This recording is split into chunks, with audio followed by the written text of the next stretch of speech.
Iran के अंदर कुछ अजीब हो रहा है। ईरान जो एक इस्लामिक रिपब्लिक देश है, यानी कि ऐसी कंट्री जो स्ट्रिक्ट शरिया लॉ पे चलती है, वो अब शायद से उसका नक्शा कुछ अलग ही होने वाला है। इब्राहिम रईसी जो वहां के कट्टर मुस्लिम प्रेसिडेंट थे, उनकी अचानक ही एक हेलीकॉप्टर हादसे में मौत हो जाती है। इसके बाद ईरान में नए प्रेसिडेंट के लिए 28 मई को पहले चरण का मतदान होता है। वहीं 5 जुलाई को हुए दूसरे चरण के मतदान के बाद ईरान में मसूद पेजेशकियान की जीत हो जाती है। ईरान में चारों तरफ जश्न और खुशियां देखने को मिलती हैं, क्योंकि मसूद ने अपने ऑपोजिशन के एक इस्लामिक लीडर सईद जलीली को 40 लाख वोट से हरा दिया था। पेजेशकियान की पहचान एक उदारवादी और सुधारवादी नेता के रूप में है। अपने चुनाव अभियान के दौरान पेजेशकियान ने सख्त हिजाब कानून को आसान बनाने का वादा भी किया था। तो सवाल अब यह आता है कि क्या पेजेशकियान ईरान को लिबरल स्टेट बना पाएंगे? क्या ईरान में इस्लाम का प्रभाव कम होगा और क्या वहां की जनता असल में बदलना चाहती भी है या फिर नहीं? चलिए जानते हैं आज की इस वीडियो में। ईरान में आज हालात ये हो चुके हैं कि लोग अपने रिलीजन के साथ अपनी संस्कृति भी छोड़ रहे हैं। आज ईरान में 75,000 मस्जिदों में से 50,000 मस्जिदें बंद हो चुकी हैं, क्योंकि उनमें अब लोग जा ही नहीं रहे।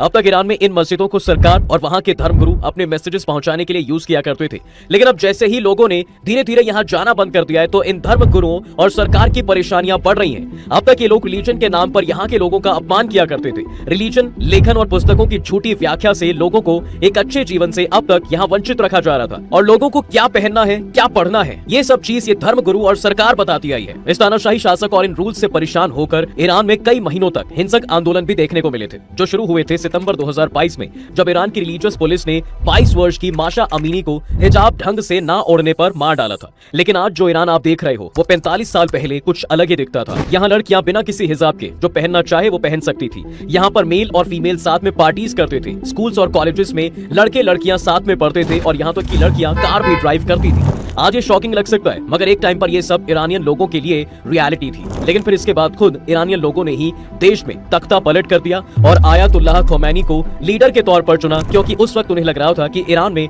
वेस्टर्न इन्फ्लुएंस ज्यादा बढ़ रहा है और इस्लाम एक बैक स्टेप ले रहा है। इसलिए उन्होंने डिसाइड किया कि वो अब कोर इस्लामिक रूट्स की तरफ वापस जाएंगे। और आज हालात ये हो चुके हैं कि ईरान वापस से इन वैल्यूज को रिजेक्ट करने में तुला हुआ है, और वहां के लोग भी सेक्युलरिज्म की डिमांड कर रहे हैं। 1979 में ईरान काफी मॉडर्न देश हुआ करता था, और इसके पीछे का मेन रीजन था वहां के राजा शाह रजा पहलवी, जिनके थॉट्स काफी लिबरल हुआ करते थे। पहलवी एक ऐसे राजा थे जो ईरान में सबसे पहले मॉडर्नाइजेशन लाए थे। पहलवी ने 1960 में ईरान में व्हाइट रिवॉल्यूशन को इंट्रोड्यूस किया था। इस प्रोग्राम के अंडर उन्होंने पूरे ईरान को वेस्टर्न कंट्री की तरह एक मॉडर्नाइज्ड और डेवलप कंट्री बनाने की कोशिश की थी। सबसे पहले उन्होंने IIT की तरह ही ईरान में आर्य मेहर यूनिवर्सिटी ऑफ टेक्नोलॉजी और एम्स के जैसे Pahlavi university of medical science बनवाए, ताकि ईरान भी साइंस एंड टेक्नोलॉजी के फील्ड में रैपिडली ग्रो कर सके। इसके साथ ही वो चाहते थे कि ईरानियन स्टूडेंट्स विदेश में भी जाके पढ़े और हायर एजुकेशन ले सके। इसलिए उन्होंने काफी सारे स्कॉलरशिप्स देना चालू कर दिया। इससे हुआ ये कि ईरान के काफी ब्राइट स्टूडेंट्स ईरान गवर्नमेंट के एक्सपेंसेस से अमेरिका जैसी कंट्रीज में पढ़ाई कर पाए, और बाद में उन्हीं लोगों ने ईरान की डेवलपमेंट में काफी अच्छा काम भी किया।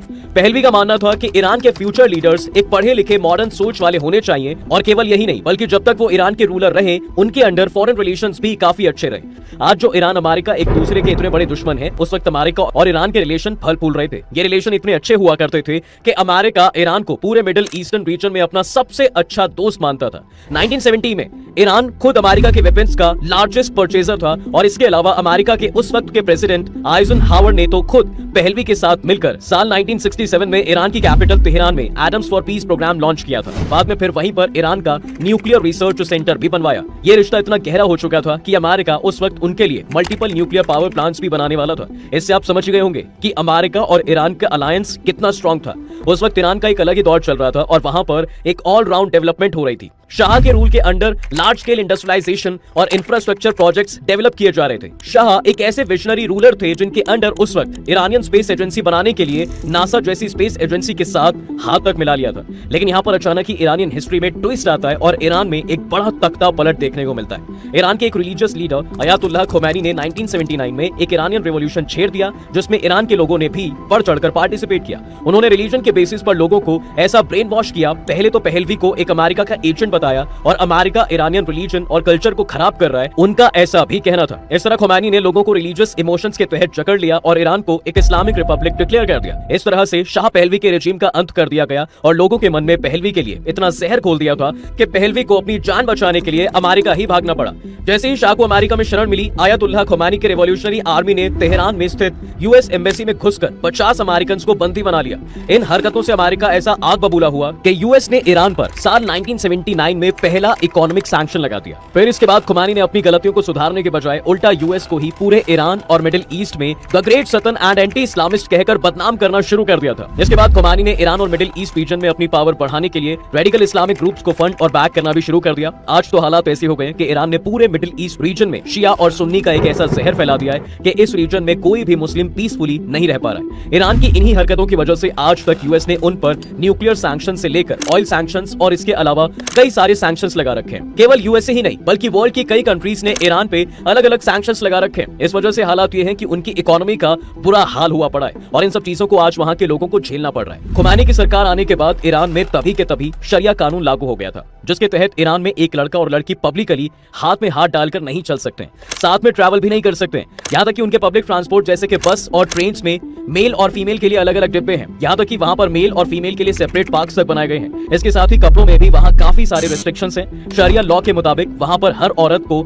ईरानियन ड्रेस कोड को फॉलो करना पड़ता है। इस ड्रेस कोड के मुताबिक फीमेल्स को वहाँ पर कंपलसरी हिजाब और लूज क्लोथ्स पहनने ही पड़ते हैं जो उनकी पूरी बॉडी को कवर कर सके, और मेल्स को फुल स्लीव्स और फुल पैंट्स पहनना कंपलसरी है, और जो भी इन रूल्स को फॉलो नहीं करता है उनको सीधा जेल हो जाती है। यहाँ तक कि ईरान के वुमेन एमपीज को भी ये स्ट्रिक्टली फॉलो करने पड़ते हैं, नहीं तो उन्हें भी जेल की सजा होती है। इन रूल्स को कोई तोड़े ना, इसलिए खुमैनी ने वहाँ पे एक अलग से मोरल पुलिस का डिपार्टमेंट बनाया हुआ है। इसके साथ ही उन्होंने जगह जगह पर कैमरास भी इंस्टॉल करा रखे हैं जो ये मॉनिटर करते हैं कि कोई भी शरिया लॉ ना तोड़ सके, और अगर कोई ऐसा करता हुआ दिख भी गया तो सीधा उसे जेल हो जाती है, जहाँ पर उसे टॉर्चर किया जाता है। लेकिन जहाँ खुमैनी एक तरफ इस्लामिक रूल्स एंड रेगुलेशंस की बात करते हैं, वहीं कुछ टाइम पहले उनकी ग्रैंड डॉटर वेस्टर्न ड्रेस पहने किसी पार्टी में जाते दिखाई दी थी। अब आप पूरा गेम खुद ही समझ चुके होंगे। खुमैनी के लिए इस्लाम और इस्लामिक रूल्स तो सिर्फ एक बहाना है।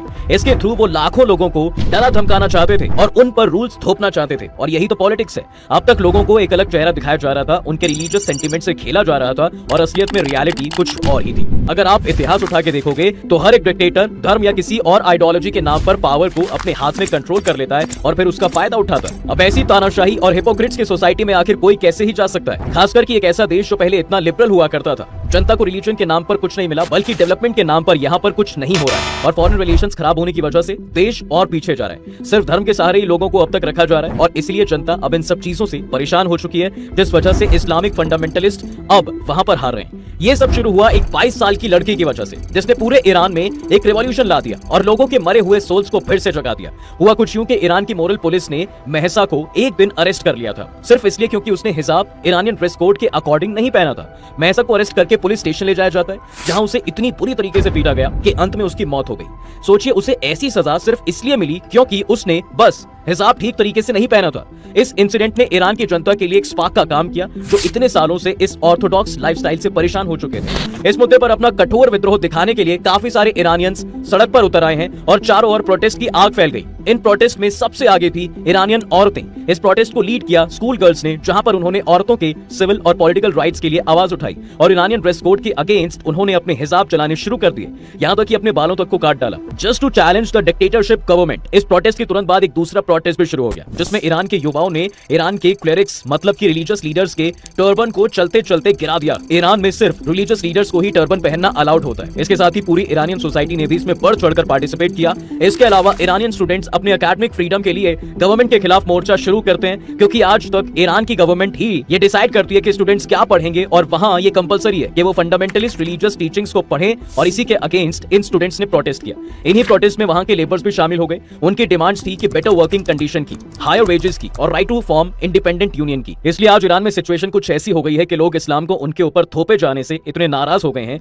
कि उन्होंने मस्जिद तक जाना छोड़ दिया है, जिसकी वजह से पिछले कुछ सालों में ईरान में 75,000 मस्जिदों में से 50,000 मस्जिदें बंद हो गई हैं। इसलिए ही तो अब अचानक से हेलीकॉप्टर दुर्घटना में इब्राहिम रईसी की मौत हो जाती है, तो लोग इसे सेलिब्रेट करते हैं। आज ईरानियन लोगों ने लिबरल थॉट्स रखने वाले मसूद पेजेश्कियान को चुना है instead of religious fundamentalist. Pezeshkian एक मॉडरेट सोच रखने वाले नेता हैं, जिन्होंने वेस्ट के साथ जुड़ने इंटरनेट पर बैन हटाने और मोरल पुलिस द्वारा महिलाओं के उत्पीड़न को रोकने का वादा किया है, लेकिन तेहरान में शक्ति का मौजूदा संतुलन पेजेश्कियान को गहरे बदलाव करने से रोकेगा। खुमैनी आज भी वहां के सुप्रीम लीडर हैं। वो ईरान में सुरक्षा तंत्र, न्यायपालिका, मीडिया और अधिकांश अर्थव्यवस्था सहित देश के सभी सत्ता केंद्रों को कंट्रोल करते हैं। भले ही पेजेश्कियान पर इतनी रुकावटें ना हो, लेकिन ये संभावना नहीं है कि वो वाकई में कई बदलाव ला पाएंगे, वो भी अपनी मर्जी से। हो सकता है कि आने वाले राष्ट्रपति खुमैनी के उतने क्लोज ना हो जितना कि राइसी थे, लेकिन पेजेश्कियान के सर्वोच्च नेता को खतामी और रूहान जितना चुनौती देने की संभावना नहीं है। तो दोस्तों, ये था ईरान में कट्टर इस्लाम का अचानक ही कम होने का रीजन। आपको क्या लगता है, क्या ईरान फिर से सेक्युलर कंट्री बन पाएगा? कमेंट्स में जरूर बताएं। तब तक के लिए आपसे हम विदा लेते हैं। जल्द हाजिर होंगे एक नई इंटरेस्टिंग टॉपिक के साथ। अगर ये वीडियो पसंद आया तो अपने दोस्तों के साथ शेयर कर दें, वीडियो को लाइक कर दें, और अगर आपने हमारे चैनल को अभी तक सब्सक्राइब नहीं किया है तो वो भी कर दें।